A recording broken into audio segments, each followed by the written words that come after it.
আসসালামু আলাইকুম। তো হ্যালো এভরিওয়ান, আজকের ভিডিওতে দেখাবো কিভাবে আপনারা রানিং অ্যাড বন্ধ করবেন। ধরেন আপনি একটা বুস্ট করছেন বা একটা অ্যাড রান করছেন, তো এটা কিভাবে আপনারা বন্ধ করবেন। ধরেন অ্যাডের রেজাল্ট আসতেছে না ভালো, তো অ্যাডটা বন্ধ করা প্রয়োজন। তার জন্য আপনারা যেটা করবেন, আপনারা যদি ফোন থেকে সেই কাজটি করতে চান, সেক্ষেত্রে পেজে ঢুকবেন। আপনারা যেই পেজের মধ্যে বুস্ট করেছেন সেই পেজে ঢোকার পরে অ্যাডভার্টাইজ অপশনে ক্লিক করবেন, অথবা অ্যাড সেন্টার অপশন দেখতে পাবেন।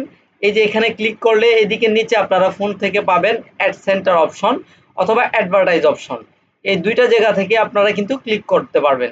তো অ্যাডভার্টাইজ অপশনে ক্লিক করার পর ফোন থেকে যদি করেন, তাহলে সেক্ষেত্রে আপনার ম্যানেজ অপশনের মধ্যে একটা ক্লিক করতে হবে। ম্যানেজ অপশনে ক্লিক করলে কিন্তু আপনারা অ্যাডের রেজাল্টটা দেখতে পারবেন। আর অ্যাড সেন্টার অপশনে ঢুকলে সেখান থেকেও আপনারা এই ম্যানেজ অপশনে ক্লিক করলে দেন আপনারা এই যে এরকম দেখতে পারবেন আপনাদের যে রানিং অ্যাডগুলো।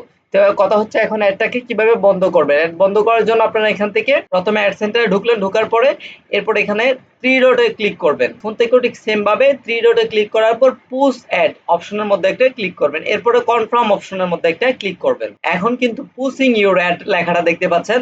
তো অ্যাডটা কিছু সময়ের মধ্যে বন্ধ হয়ে যাবে। তো একটা রিলোড দিয়ে আমরা দেখবো। এই যে দেখতে পাচ্ছেন ইন রিভিউতে চলে গেছে, এরপর একটু পরে অ্যাডটা কিন্তু অফ হয়ে যাবে টোটালি। তো ভিউয়ার্স, এভাবেই কিন্তু অ্যাড অফ করতে হয়। আমি যদি আরেকটা রিলোড দিই, তাহলে দেখতে পাবেন যে অ্যাডটা কিন্তু অলরেডি অফ হয়ে গেছে। এই যে ভিউয়ার্স দেখতে পাচ্ছেন যে অ্যাডটা কিন্তু পোস্ট হয়ে গেছে, মানে বন্ধ হয়ে গেছে। এখন এই অ্যাডে আর ডলার কাটবে না, আপনার কার্ড থেকে আর ডলার কিন্তু যাবে না, অ্যাডটা বন্ধ হয়ে গেছে।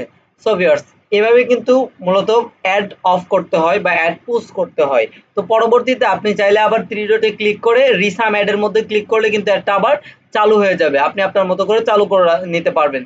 তো আজকের মতো এখানেই বিদায় নিচ্ছি। দেখা হচ্ছে এরকম আরো নিত্য নতুন টিউটোরিয়াল ভিডিও নিয়ে। এতক্ষণ ভালো থাকবেন, সুস্থ থাকবেন। আসসালামু আলাইকুম।